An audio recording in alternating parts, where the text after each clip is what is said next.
आदाब नाज़रीन, रात के बज चुके हैं 9:30। मैं हूं सनम एजाज। प्रोग्राम देख रहे हैं आप अब तक, और रात 9:30 बजे अब तक में हम दुनिया जहां की बड़ी बड़ी खबरों पर नज़र रखते हुए आपको हकीकत से बाखबर करने की कोशिश करते हैं। और उसी हकीकत में दुनिया में दो बड़े अलमिया, आज एक अलमिया तो गाज़ा का है ही, आप जानते हैं, लेकिन दूसरा अलमिया पड़ोसी मुल्क पाकिस्तान में देखने को आ रहा है। पाकिस्तान में 4 साल पहले पाकिस्तान की अदालत ने तब के वज़ीर-ए-आज़म को बरतरफ किया। मकसूद चपरासी उनका चपरासी था, घर का नौकर था, और उसके अकाउंट में जब 4 खरब रुपए बरामद हुए तो पता चलने लगा कि कुछ गड़बड़ है। और गड़बड़ के बाद जब तहकीकात हुई तो ये भी पता चला कि इस गड़बड़ में तो वो है जिन्हें पाकिस्तान में शरीफ कहा जाता है। और ये शरीफ फैमिली कितनी शरीफ है उसका अंदाज़ा उनकी बरतानिया में हुई प्रॉपर्टी से लगने लगा, और फिर अदालत ने उन्हें जेल की सज़ा सुनाई। ताहम पाकिस्तान की इस अदालत का काम ज़्यादा देर तक नहीं चल सका, और यूँ जिस तरह कहा जाता है कि पाकिस्तान में 3 यानी जस्टिस, जर्नल और जर्नलिस्ट, इन 3 की वजह से पाकिस्तान बर्बादी की तरफ जा रहा है, वही कुछ हुआ। और बाज़ाब्ता तौर पे 50 रुपए के स्टाम्प पर नवाज शरीफ को लंदन इलाज के लिए जाने की इजाज़त दी गई, लेकिन 4 साल तक न उसके प्लेटलेट्स बराबर हुए न उसका इलाज हो सका। और 4 साल के बाद, 3 साल के बाद जब पाकिस्तान में इमरान खान की वो हुकूमत गिराई गई जो किसी हद तक पाकिस्तान को डगर पर लाने की कोशिश कर रहा था, तो अचानक नवाज शरीफ के प्लेटलेट्स भी बराबर होने लगे, उसके गुर्दे भी ठीक होने लगे, सर के जो दिमाग में जो चक्कर था वो भी ठीक होने लगा। और यूँ नवाज शरीफ ने तब से ही वापसी की तैयारी शुरू की। उस वापसी की तैयारी में पाकिस्तान के साबका फौजी सरबराह ने उनका बड़ा हाथ निभाया। और फिर आज के पाकिस्तानी फ़ौज के जो सरबराह हैं, जिसके बारे में दुनिया में कहा जाता है कि वो हाफ़िज़ कुरान भी हैं, लेकिन हाफ़िज़ कुरान होते हुए भी पाकिस्तान का जो हाल आज के जनरल ने किया, चीफ ऑफ आर्मी स्टाफ ने किया, वो सारी दुनिया जानती है। और बिलाखिर अब सारी प्रॉक्सी, सारे मामला एक तरफा छोड़ते हुए नवाज शरीफ आज पाकिस्तान वापस पहुंचे। इस वापस पहुंचने भी एक बार फिर अदलिया का रोल देखने को मिला, और वो अदलिया जो इमरान खान को मामूली से मामूली केस में ज़मानत नहीं दे रही है, मामूली से मामूली केस में दर्द बहाने करती है, उसी अदालत ने नवाज शरीफ को पहुंचने से पहले ही ज़मानत दे दी। और बिलाखिर आज जब इस्लामाबाद पहुंचे तो इस्लामाबाद के बाद वो लाहौर भी गए, और लाहौर में मज़ार कायद पर जो जलसा मनाया गया, जो मुनक़्क़द किया गया, उसमें भी वही कहा जाता है कि पैसे का खूब इस्तेमाल किया गया, दिहाड़ी पे खूब मज़दूर लाए गए, और दिहाड़ी पे लाए गए मज़दूरों ने नवाज शरीफ का शानदार इस्तकबाल भी किया। पाकिस्तान की बदकिस्मती, और इस पाकिस्तान की बदकिस्मती में आगे क्या होगा ये सबसे बड़ा सवाल है। कहते हैं एक बार फिर पाकिस्तान को लूटा जाएगा। 70 के अशरे में पाकिस्तान दुनिया में बड़ा तरक्की याफ्ता मुल्क था, लेकिन 70 के बाद जब पाकिस्तान में जर्नलों ने अपनी कारस्तानी शुरू की तो उसके बाद पाकिस्तान की गिरावट शुरू हुई। पहले बांग्लादेश टूटा और उसके बाद पाकिस्तान के बाकी पुर्जे भी टूटना शुरू हुए। आज की डेट में भी टूटने की कगार पे ही पहुंचा हुआ है, लेकिन फिर भी उम्मीद लगाए हुए हैं कि शायद कोई बला हो जाए।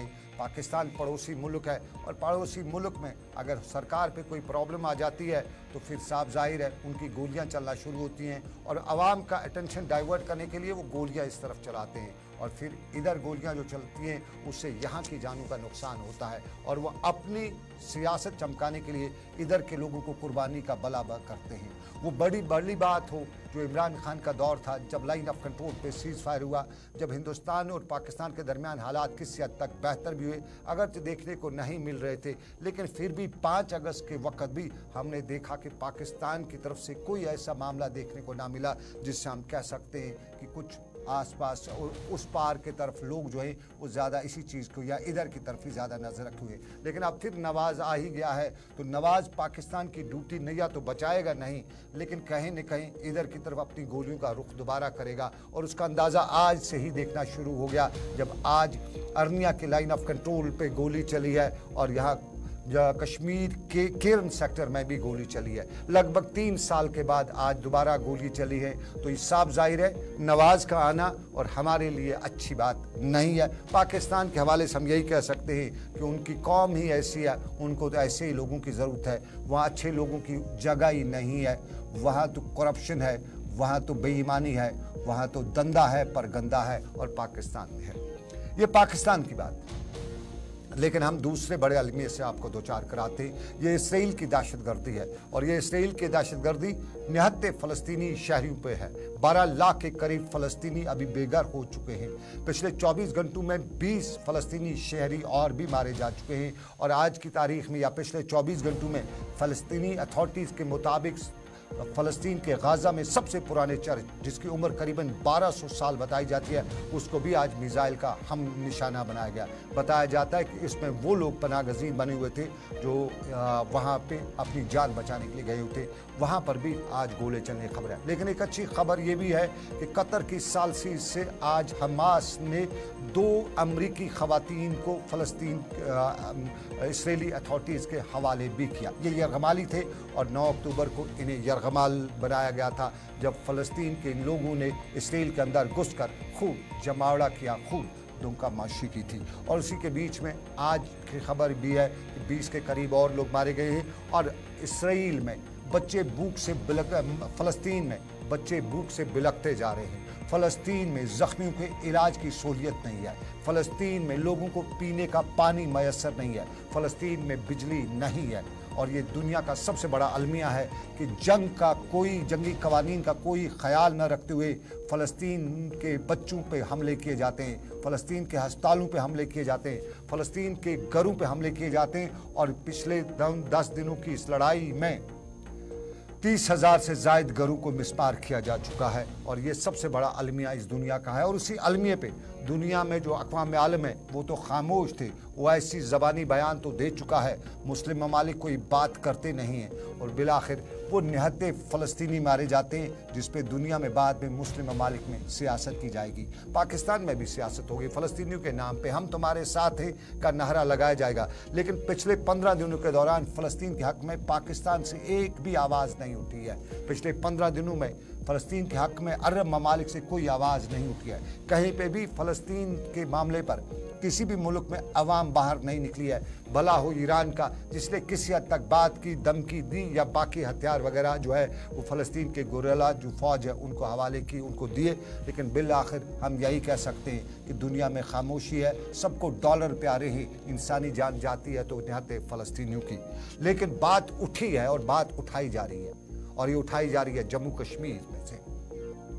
जम्मू कश्मीर में पिछले हफ्ते भी जुम्मे के दिन नमाज नहीं हो सकी। जामिया मस्जिद में सरकार ने एहतियाती तदाबीर रखते हुए फोर्स की एडिशनल डिप्लॉयमेंट कर रखी थी। श्रीनगर में कल वाले जुम्मे पे भी नमाज नहीं हो सकी, कल भी एडिशनल डिप्लॉयमेंट की गई थी। साफ जाहिर है, दुनिया जानती है और जम्मू कश्मीर की इंतज़ामिया भी जानती है कि कश्मीरी किसी का दर्द दुख दर्द बर्दाश्त नहीं कर सकते हैं और जब कहीं पे दुनिया में दर्द हो, दुख हो, जुल्म हो तो कश्मीरी उस पर उठ खड़ा होते हैं। और यही वजह थी कि कल भी श्रीनगर की जामिया मस्जिद में और जामिया मस्जिद के आसपास के इलाकों में एहतियाती तदाबीर का एहतमाम भी किया गया था। लेकिन आवाज़ आज श्रीनगर में महबूबा मुफ्ती ने उठाई। PDP की खातून सदर महबूबा मुफ्ती ने श्रीनगर में आज अपने पार्टी दफ्तर से एक जलूस भी निकाला और 7 अक्टूबर से इसराइल की जानिब से फ़लस्तीनियों पर ढाए जा रहे जुल्म और फ़लस्तीनियों के साथ इज़हार यकजहती के लिए इस एहतजाजी रैली के दौरान अमेरिका और इसराइल मुखालिफ नारे भी लगाए जा रहे थे। ताहम यहाँ पहले से तैनात पुलिस ने एहतजाजी रैली को पोलो से आगे जाने की इजाज़त नहीं दी। महबूबा मुफ्ती गुस्से में थी। महबूबा मुफ्ती ज़ोर ज़बरदस्ती करते हुए आगे बढ़ने की कोशिश कर रही थी और महबूबा मुफ्ती ये भी बता रही थी कि फ़लस्तीनियों पर जिस तरह से बर्बरियत का मुजाहरा किया जा रहा है उसकी दुनिया में कोई मिसाल नहीं मिल रही है। अस्पतालों में, गिरजाघरों में बमबारी की जा रही है और 1500 से समेत बच्चों समेत 1500 बच्चों समेत 4000 के करीब फ़लस्तीनी ख़वातीन को भी इस जंग में शहीद किया गया है।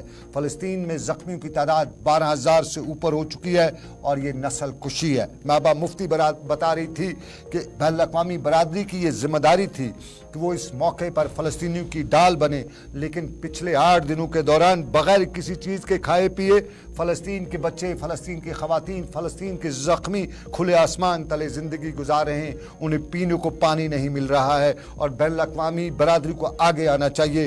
वो आगे आकर फ़लस्तीनियों को उनका हक दिलाएं और इसराइल फ़लस्तीन से निकल जाए। गो बैक इसराइल के नारे लगाए और अमेरिका मुर्दाबाद के नारे तो आसपास सब लगा ही रहे थे।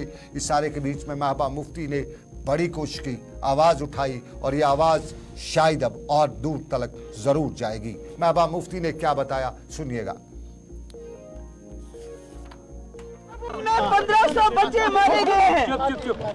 अभी तक हजारों की तादाद में फलस्तीन में बेगुनाह लोग मारे गए हैं और सारी दुनिया तमाशे देख रही है। जब यूक्रेन में 500 बच्चे 2 सालों के अंदर मारे गए तो सारा दुनिया जो है चीखने लगा। आज फलस्तीन में 1500 बच्चे, हजारों की तादाद में लोग मारे जा रहे हैं, कोई बात नहीं कर रहा है। हम दुनिया के मुल्कों से कहते हैं कि आप इजराइल पे दबाव डाल के सीज फायर करो। इस वक्त फलस्तीन में जुल्म हो रहा है, वहाँ सप्लाई बंद है, वहाँ दवाइयाँ बंद है, वहाँ खाना बंद है, वहाँ पीना बंद है, वहाँ लोगों पे गोलियां चल रही है, बमबारी हो रही है।